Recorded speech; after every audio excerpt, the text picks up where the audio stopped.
Hi everyone, so we're back with a new episode of the workshops, and today I want to explain you something about color grading.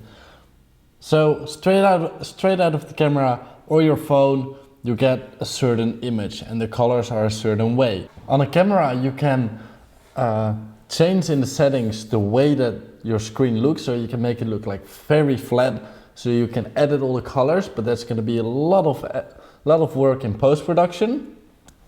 And from your phone you just get a certain image and the colors are often they're just right and it's good, but you can always make it better, and that's what we're going to do in this episode.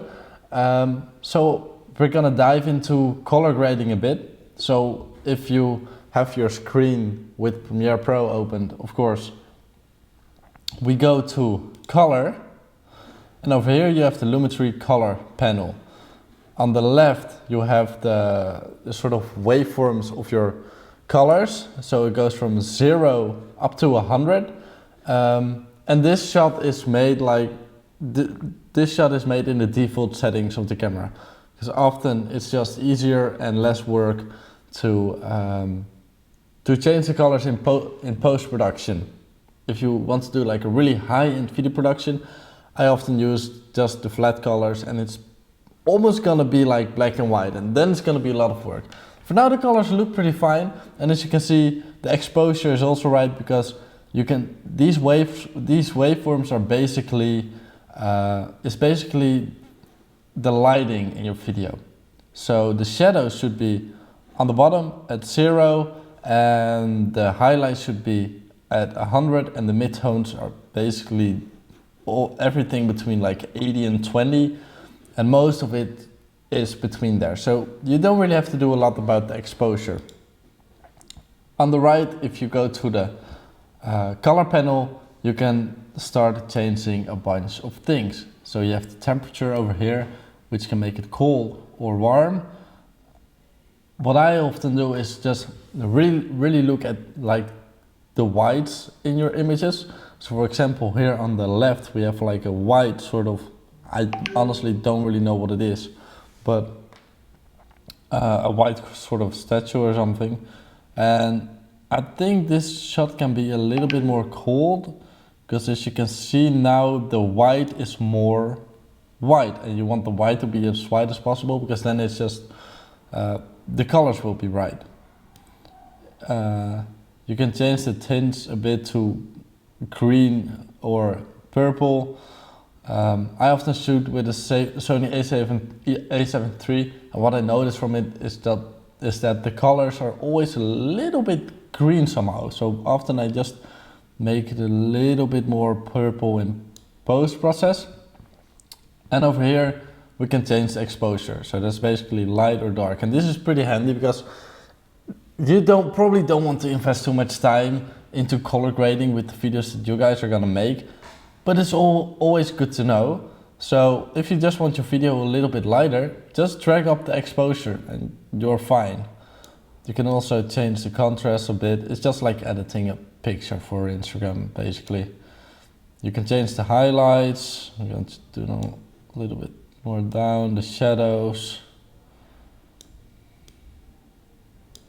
like this. And then you already see that you create so much more contrast in your image. Then you have the whites and the blacks. Now you can already see like a big difference in the contrast in the image. If we go to creative, I honestly don't really use these things. Like if you want more color in your image, just drag up vibrance, but I think it's fine for now, maybe a little bit more up. Saturation is how warm your image looks, and what people do, and where beginners make a mistake, I did this myself too. Like I really like a warm kind of look, but I really took it to extremes, and people often drag this like, oh now she looks more tan, but that's not really what you want. It's not the look that you want to go for. So I don't really touch this one often. Over here you can change the shadow tint and highlight tint, and what I often do here is just my own preparation, but I drag this one a little bit more to kind of turquoise, turquoise color. And then I drag the highlights a little bit to orange, so more warm. It's just something that I prefer doing. And then we have the curves. So you can just pin some points in the curve. And this basically is, so all the way up are your highlights, all the way down are your shadows, and in between there are the midtones. So I always place 3 points in there so I can change the shadows, the midtones and the highlights.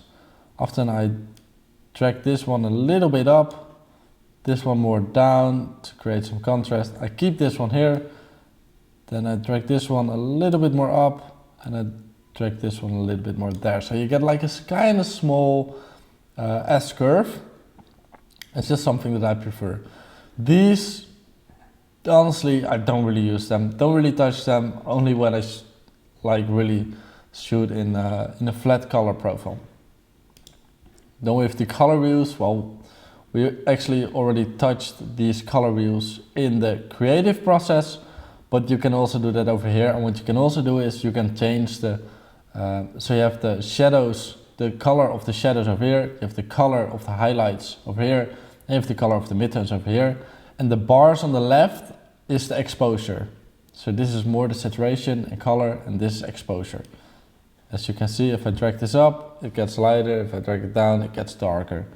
So you can also change all the stuff that we just did in the color wheels and match panel, but I like it more to use the panels like specifically.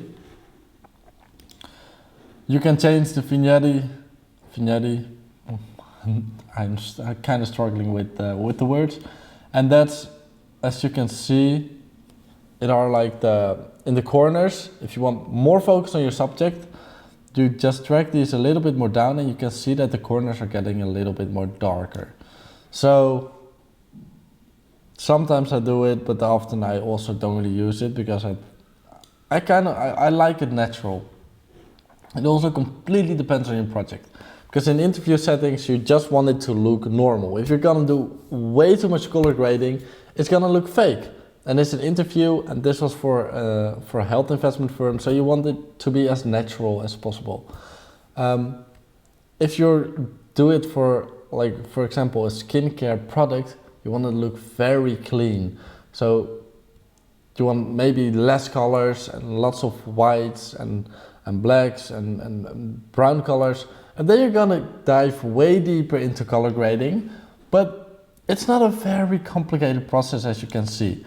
You can learn this by just drag them, and you will see what's happening. For example, if I drag tint, you see, okay, this is definitely green and purple. Exposure, well, it already says it, it's the lighting. Creative, well, if you drag this, you're gonna get the color where you drag your point to in your image. So yeah, it actually kind of explains itself, but it's good to know the basics. So you want the contrast, so like the kind of S-curve is something I always do. I also always stick to like the shadows a bit turquoise, and the highlights a bit orange. And that's, yeah, and everything else depends on the shot that you make and the lighting that's there and what you have to work with. But this is how I do color grading.